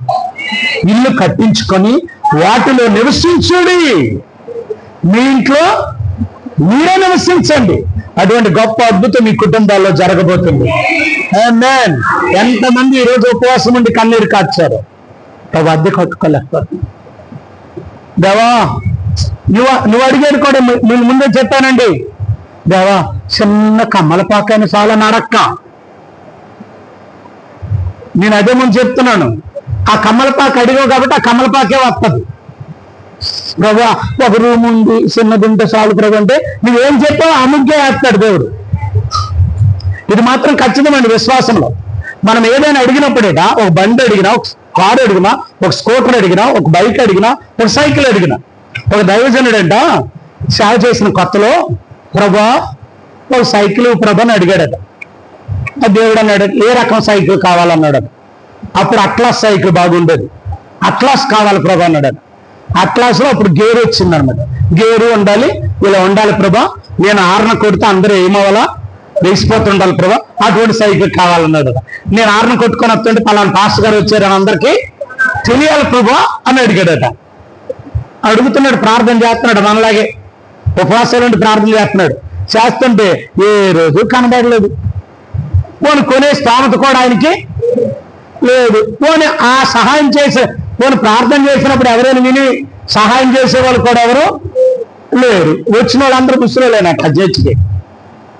ఏమండి చూసారా, మంది వచ్చి ఇక్కడ వస్తుంది. ఏమండి నిజం, అమ్మలు ఏం చేస్తుంటారు తెలుసా? కొందరు అమ్మలు బాగానే చేస్తారు, కొందరు అమ్మలు వాళ్ళు పాపం ఏం చెప్తారు చెప్పండి. ఇప్పుడు పెన్షన్ 4,000 కానీ అప్పుడు 100 రూపాయలే పెన్షన్. 100 రూపాయలు ఏం చెప్తారండి? 60 రూపాయలు తీయడం కష్టం. సో మరి అలాంటి సైకిల్ ఎంత కొని చెప్తారు ఎవరు? వాళ్ళకి ఎంత ప్రేమ ఉన్నా కొనిసి ఇవ్వగలరండి? ఇవ్వలేరు. ఏంటి ఈ పాస్టర్ గారు ఆలోచిస్తున్నారు, ప్రార్థన చేస్తున్నారు, ప్రభా ఏ కలర్ కావాలని అడిగాడట, పలానా కలర్ కావాలన్నాడట, ఏ సైకిల్ కావాలని అడిగాడట, అట్లా సైకిల్ కావాలన్నాడట, ఎలాగొండాలన్నారు. ఇలా బెల్ల కొడితే ఆ హార్న్ వినబడాలా? సరే మరి మోడర్న్ సైకిల్ లాగా ఉండాలన్నాడు. సరే అలాగనుకున్నాడు. చాలా రోజులు ప్రార్థన చేస్తున్నాడు, అవ్వట్లేదు. ఏంటి అవ్వట్లేదు అని అనుకున్నాడు. అనుకోకుండా ఒక ఆవిడ ఆ చర్చికి వచ్చిందంట. అనుకోకుండా ఒకరోజు ఆ చర్చికి వచ్చిందంట. వస్తే ఆవిడ ప్రార్థన అంతా అయిపోయిన తర్వాత పాస్టర్ గారు అన్నదంట. ఏమ్మా అంటే, మా ఇంటికి ఒకసారి వస్తారా అన్నదంట. మీ ఇంటికి ఎందుకమ్మా, నేను ఎవరింటికి వెళ్ళి ఏముండదు ప్రార్థన చేస్తానంటే, లేదా పాస్టర్ గారు రండి రండి అన్నది. సరేలే, ఎవరో కదా కొత్తగా వచ్చింది, వెళ్ళకపోతే ఆ ఉన్న ముసలి ఈవిడ ఒకటి కొంచెం డబ్బుగా అలా కనబడుతుంది అని పాస్టర్ గారు ఏం చేశారు, వెళ్ళారట. వెళ్ళిన తర్వాత కాఫీ ఇచ్చింది, టీ తాగారు, అన్ని తాగిన తర్వాత పాస్టర్ గారు మీరు ఏం అనుకోకపోతే నాకు నెల దగ్గర నుంచి ప్రేరేపణ వచ్చేస్తుంది మీ చర్చికి వెళ్ళమని అన్నదట. ఎందుకమ్మా అన్నాను. ఎందుకు లేదు పాస్టర్ గారు, ఎందుకో దేవుడు మీ చర్చికి వెళ్ళమని ప్రేరేపణ ఇచ్చాడు, మీ చర్చికి వచ్చాను. వచ్చిన తర్వాత నెల రోజుల్లో ప్రేరేపణ వచ్చేస్తుంది పాస్టర్ గారు. అసలు ఏం జరిగింది చెప్పామంటే అని అపార్ట్మెంట్ కింద తీసుకొచ్చిండట. తీసుకొచ్చి పాస్టర్ గారు ఈ సైకిల్ ఎందుకు కొన్నామో మాకు తెలియదు పాస్టర్ గారు, ఈ సైకిల్ ఎందుకు కొన్నామో మాకు తెలియదు. ఇలా మా కొన్నామో మా అబ్బాయిల కారుని వెళ్ళిపోయారు, మా పిల్లలు మనవలు. ఈ సైకిల్ అలా పాపం పాస్టర్ గారు మళ్ళీ కొన్నాం 20 రోజులు అవుతుంది. మరి ప్రేరేపణ పుణ్యం వస్తుంది మీ చర్చికి రమ్మని మీకు ఇద్దాం అనుకుంటా. సైకిల్ అంటే మీరు ఏమంటారు? ఎంత మాట అన్నావమ్మా నువ్వు? ఇలాంటివన్నీ దాచుకుంటావా? దేవా అని అక్కడ ఏం చేస్తున్నాడంట, 2 చేతులెత్తి మోకాళ్ళేసి ప్రభువా నీకు ఎంత స్తోత్రం. ఎందుకో తెలుసా? ఏ సైకిల్ అడిగాడు అదే అట్లాస్ సైకిల్, ఏ హార్న్ అడిగాడు దానికి అదే హార్న్ ఉంది. ఏంటి ఏ కంపెనీ కావాలో ఆ కంపెనీ ఉంది, ఏ కలర్ అడిగాడో అదే కలర్ అక్కడ ఉంది. దేవుడు చూసారా, ఆయన కోరిక తీర్చడానికి వాళ్ళ చేత కొనిపించాడు. ఎందుకు కొన్నారు? వాళ్ళకే ఎందుకు కొన్నారు? నా గురించి దేవుడికి స్తోత్రం. ఆ సేవకుడు అన్నాడు వాళ్ళు ఎందుకు కొన్నారు వాళ్ళకి తెలియదు, కానీ నా దేవుడికి తెలుసు నాకు ఇవ్వాలని. ఆమేన్. నిజం ప్రియులారా, మనం దేవుడి దగ్గర అడిగితే మన వాళ్ళు ఎవరు మనకి ఇవ్వకపోవచ్చండి, ఎక్కడి నుండి తీసుకొచ్చి ఇవ్వగలరు, ఎక్కడి నుండైనా ఇవ్వగలడు ప్రియులారా. మీ వాళ్ళు ఇవ్వకపోవచ్చు, నా బంధువులు ఇచ్చిన వాళ్ళు అలాంటి వాళ్ళు ఎవరు లేరు, మా అన్నదమ్ములు ఎవరు లేరు, మా అక్క చెల్లెలు ఎవరు లేరు, ఎటువైపు నుంచి నాకు రూపాయి రాదు అని బాధపడకు. నువ్వు ప్రార్థన చేస్తే 4 దిక్కుల్లో నుండి ఏ దిక్కు నుండైనా సహాయం తప్పదు. 4 వైపు నుంచే సహాయమైన దేవుడిని కప్పిస్తాడు, ఖచ్చితంగా ఇస్తాడు. ఇవ్వగల సమర్థుడు. ఆమేన్. అంతేకాని ప్రార్థన చేసినప్పుడు అనుమానం పడకు. అడిగినవన్నీ ఉన్నతంగా అడుగు. ముందే చిన్నవాడిగా ఏమన్నా పాస్ గారు చిన్న వ్యక్తి మళ్ళీ కొంచెం అక్కడ కట్టుకుంటావు పెద్దది అడుగు. మంచి ఇల్లు కట్టుకొని నివాసం చేయబోతు. మన ఊర్లో ఒక సామెత ఉంటుంది కదా, గుడ్డు మీద మెల్లనయం కదా పాస్ గారు, ఇల్లు లేనందుకు చిన్న ఇల్లు లేని బెటరే కదా పాస్ గారు. దేవుడి దగ్గర అలా మెల్లలు లేవు, డైరెక్ట్ చూపే. గుడ్డోళ్ళు ఏం చేశాడు? నెలకమ్మిచ్చాడా? వేరే నువ్వు నెలకమ్ముతూ ఉంటారా బాబు పర్లేదు అన్నాడు. అది కూడా అన్నాడా? అనలేదా? గుడ్డోడు అలాగని ఏమన్నాడు? పొందుకో అంతే. ఈ ప్లేట్ ఇసిరేసాడు, ఈ కర్ర ఇసిరేసాడు, మీద టవల్ ఇసిరేసాడు. ఇక నాకు ప్లేట్తో కర్రతో పని లేదు ఏసయ్యా. అంత గొప్ప అంచేతనే లోకంలో సామెతలు పాటించక, ఎవరు పెట్టలేదు నాకు ఇదేమి ఇచ్చారు కదా అన్నాడు. నువ్వు అదే అడిగాక అదే ఇచ్చాడు. నువ్వు పెద్ద అడుగుంటే పెద్ద చెప్తాడు. అంచేత మీరు ఇప్పటి నుంచి ఏం అడగల? ఉన్నతమైన అడగండి. ఏమి అడిగినా మీ పిల్లలు చదవాలంటే ఉన్నతమైన చదువులు అడగండి. ఉద్యోగం కూడా మీ పిల్లలు ఉన్నతమైన ఉద్యోగాలు అడగండి. వ్యాపారం కూడా ఉన్నతమైన అడగండి. ఇల్లు కూడా ఉన్నతమైన అడగండి. ప్రతిదీ దేవుని సన్నిధిలో ఉన్నతమైన అడగండి. చివరికి నువ్వు బ్రతకాలని కూడా ఉన్నతంగా బ్రతకన్నాడు. యేసయ్యతో నేను ఉన్నతంగా బ్రతకాలి, ఆయన సాక్షిగా బ్రతకాలి. వరాలతో, ఫలాలతో, అభిషేకంతో, ఆత్మ నింపుదలతో లక్షల ప్రజలు యేసు వైపు చూపించి సాక్షిగా ఉండాలన్నాడు. చిన్న సేవ చేసి 2-3 చెప్పితే చాలు. వద్దు. దేవుడు ఎక్కడ అంటే దేవుడే వాడుకోవాలి. ఉన్నతంగా సేవ చేయాలి. ఆ ఉన్నతమైన రాజ్యంలో నేను ఉండాలి. ఆ ఉన్నతమైన రాజ్యంలో నేను ఉండాలి. ఏ రాజ్యం అది? పరలోక రాజ్యం. బంగారు వీధి రోడ్లు ఎలాగుంటాయట? బంగారపు వీధులట, బంగారపు రోడ్లు, బంగారపు గృహాలు. అక్కడ ఏమంటదట? నాకై నా యేసు కట్టేను సుందరము బంగారిల్లు, నాకై నా యేసు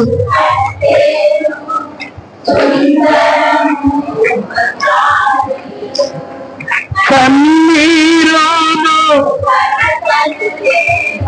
యుగ యుగములు పరం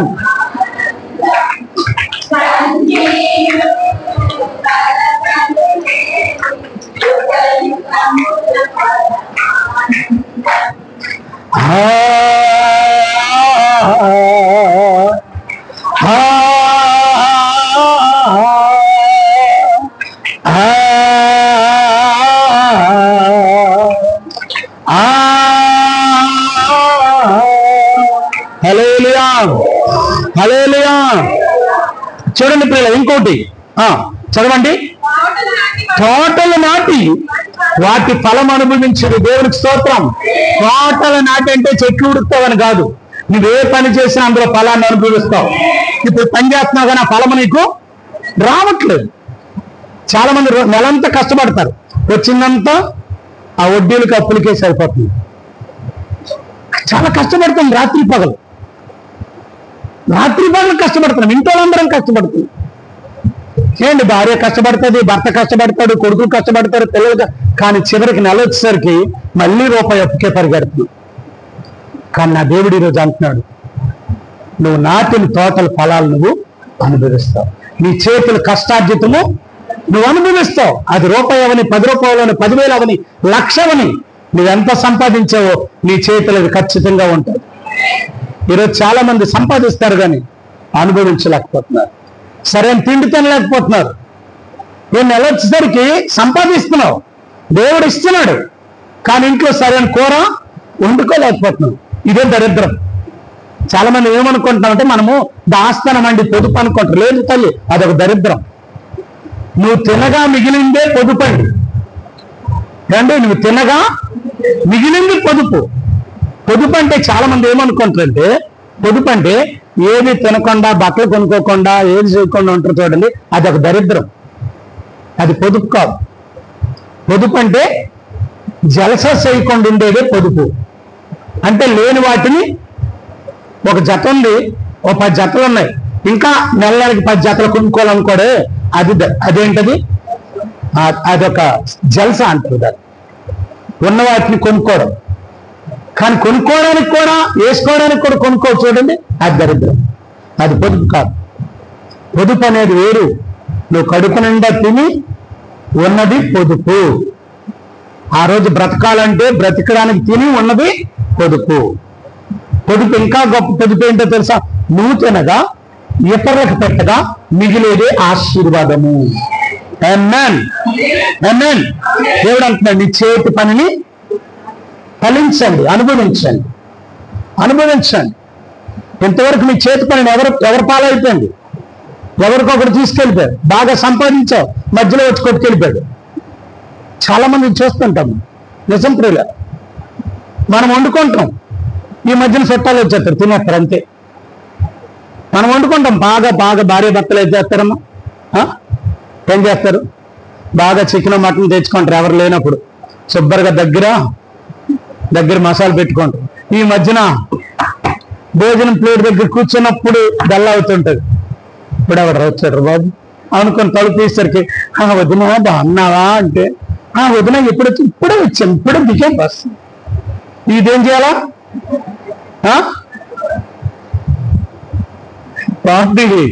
చూసారా, చాలా మంది జీవితాల్లో కొంతమంది వండుకుంటారు, బాగా ఇద్దరు కలిసి శుభ్రంగా కాయగూరలు తెచ్చుకుంటారు, అండి చికెన్ మటన్ తెచ్చుకుంటారు, శుభ్రంగా కలిసి తాలింపు కూడా ఇద్దరు కలిసి పెట్టుకుంటారు. తాలింపు పెట్టిన తర్వాత, స్నానం అయిన తర్వాత వంట దగ్గర తిండి దగ్గరికి వచ్చేసరికి ఇద్దరికి గొడవ వచ్చింది. అప్పుడు ఇదేమైపోద్దండి, ఏ కాలువలోకి వెళ్ళిపోద్దో తెలియదు, ఏ ముఖం మీదకి వెళ్తుందో తెలియదు. ఏంటి, ఇది ఒక దరిద్రం. ఇది అందరింట్లో జరిగిందే. అక్క, నువ్వు నవ్వుకాల్సిన పని లేదు, కానీ నీ ఇంట్లో కూడా ఒకరోజు జరిగింది. ఒకరోజు ఏంటి పాస్టర్ గారు, నెలకు కనీసం 10 రోజులని జరుగుతుంటుంది మా ఇంట్లో అని బాధపడుతున్నావా? ఇక్కడ అలా జరగదు. ఇక్కడ నీ చేతుల కష్టార్జితం నువ్వు అనుభవిస్తావు. నిజం ప్రియుల, ఇలా ఎన్నో జరుగుతుంటాయి మన జీవితంలో. వండుకుంటాం, అప్పుడే కుక్క తినేసి వెళ్ళిపోతాం. వండుకుంటాం, ఈ మధ్యన ఏదో పనిలో పడిపోయి టీవీలో సీరియల్లో పడిపో అంటే చేస్తుంటాం, మాడిపోతూ ఉంటుంది అక్కడ. ఇది కష్టార్జితం పోవడం అంటే. ఏదో రకంగా పోతుందండి ప్రియుల. కానీ దేవుడు ఈరోజు అంటున్నాడు, నీవు విడిచిన తోటలు ఫలాలు నువ్వే అనుభవిస్తావు. నీ కష్టార్జితం నువ్వు అనుభవిస్తావు. 3వ ఆశీర్వాదం చూద్దాం, ముగించేద్దాం.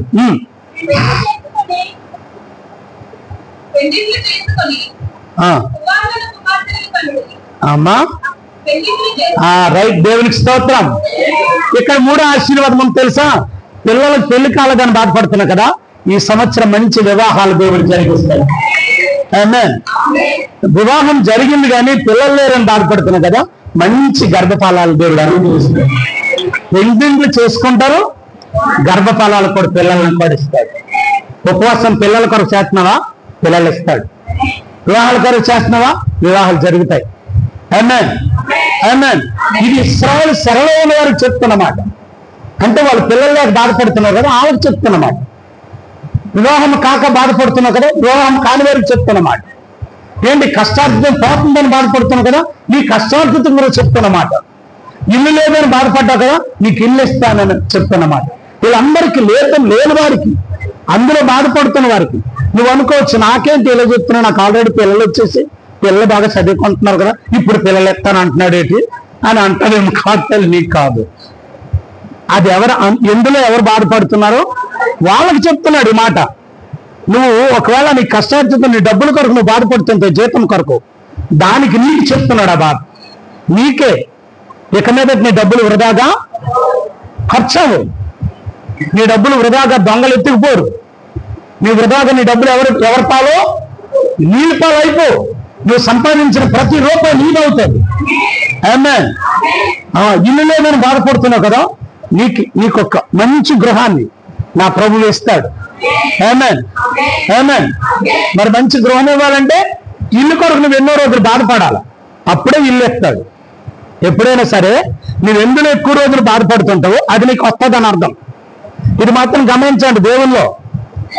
దేవుల్లో చివరికి మాట చెప్తున్నాను, చాలా ఉంది ఆశీర్వాదం, కానీ మన టైం అయితే దాటేస్తున్నాను. చూడండి ప్రియులారా, మనకి ఎక్కువ ఏదైతే సమస్య వస్తుందో అది మనకి దేవుడు ఇవ్వబోతున్నాడు అని అర్థం. ఆమేన్. ఇది మాత్రం నేను అనుభవించింది మీకు చెప్తున్నాను. యేసయ్యలో ఎక్కువ కష్టం ఏదైతే అనుభవిస్తుంటావో అది నీకు త్వరలో రాబోతుంది. ఆమేన్. జబ్బుతో బాగా బాధపడుతున్నావు అనుకో, దాని మీద నీకు వరం ఇస్తాడని అర్థం. నేను నిజం, జబ్బుతో మనం ఎక్కువ బాధపడుతుంటే ఆ జబ్బు మీద మనకు బలం ఇస్తూ దానికి ప్రార్థన చేస్తే స్వస్థత వరం దేవుడు అనుగ్రహిస్తాడు. ఎస్, దెయ్యాలతో బాగా పీడం పడుతున్నావు అనుకో, ఆ దెయ్యాల మీద నీకు వరం ఇస్తాడని అర్థం. ఇల్లు కొరకు బాధపడుతున్నావు అనుకో, ఇల్లు నీకు త్వరలో రాబోతుందని అర్థం. ఏంటి, ఏ కష్టం గురించి బాగా అనుభవిస్తున్నావో అది నీకు తీరబోతుందని అర్థం. కష్టం ఎక్కువ వస్తుందంటే ఫలితం వేగం వస్తుందని అర్థం. కష్టం ఎక్కువ వస్తే గట్టిగా చెప్పాలా, మరి ఆ కష్టం వచ్చినప్పుడు నువ్వేమంటున్నావు, ఆ కేక వస్తేలు అప్పుడు అంటే నీకెందుకమ్మ కష్టాలు పెట్టడం, ఫలితం కూడా తీసుకెళ్ళిపోతాడట. ఇది మాత్రం సీక్రెట్, మీరు అర్థం చేసుకోండి. ప్రతి క్రైస్తవుడు లేదా దేవుని పిల్లలు లేదా ఈ భూమి మీద ఉన్న ప్రతి నరుడు ఎక్కువ కష్టం మన ఇంటి మీదకి వస్తుందంటే దేవుడు ప్రేమ ఎక్కువ మన ఇంటి మీద కుమ్మరించబడుతుంది. హల్లెలూయా హల్లెలూయా. కావాలా నీతోనే చెప్పమన్నాడు. వేచి నిలబడదామా? అంటే ఇప్పుడు కష్టం వచ్చిన నువ్వు బాధపడాలా, ఆనందించాలా? చూడాలి రేపటి నుంచి అలాగే ఉంటారు.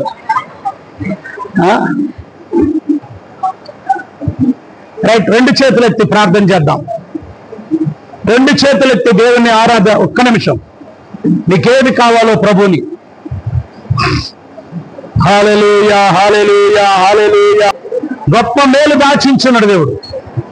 ఈరోజు మన ప్రజలతో చెప్పు, ఇశ్రాయేలు ప్రజలతో చెప్పని ఆ ఇర్మియా భక్తుడికి చెప్పిన రీతిగా ఈరోజు మనతో మాట్లాడని దేవుడు. ఇదిగో వాళ్ళు శరలో ఉన్నారు, వాళ్ళు బాధలో ఉన్నారు, వాళ్ళ ఇబ్బందుల్లో ఉన్నారు, గొప్ప చేస్తానని చెప్పు.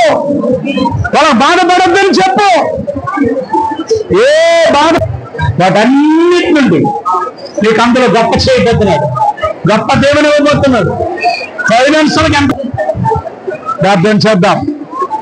పాస్టర్ గారు ప్రార్థన చేస్తే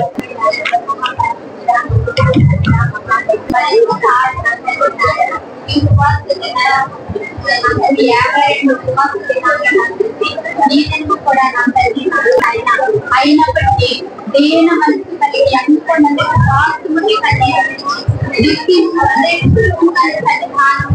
ఏమి కోరికలు వచ్చి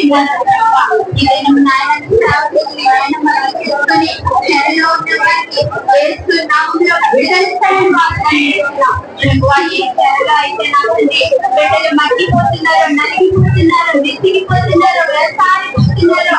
ప్రభువాయి ఎనిమిదిన్నర కోటి చిన్నావు తండ్రి నీకు వందనాలు.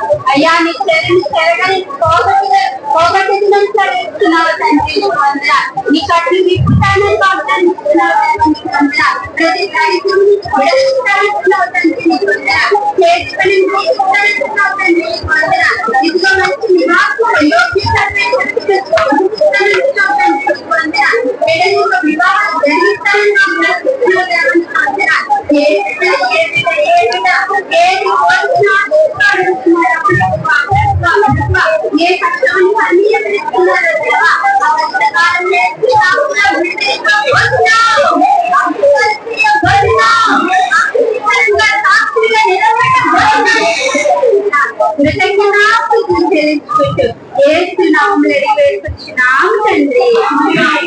పరలోకమందున్న మా తండ్రి, నీ నామం పరమ తండ్రి అయిన దేవుని దీవెన, కుమారుడైన యేసుక్రీస్తు కృప, పరిశుద్ధాత్మ దేవుని యొక్క అన్యోన్య సహవాసము సమాధానం ఎప్పుడూ ఎల్లప్పుడూ కూర్చుని మనం ప్రత్యేకంగా దీని ఆరాధనలో పాల్గొంటుంది సదాకాలంతో నడిపించను.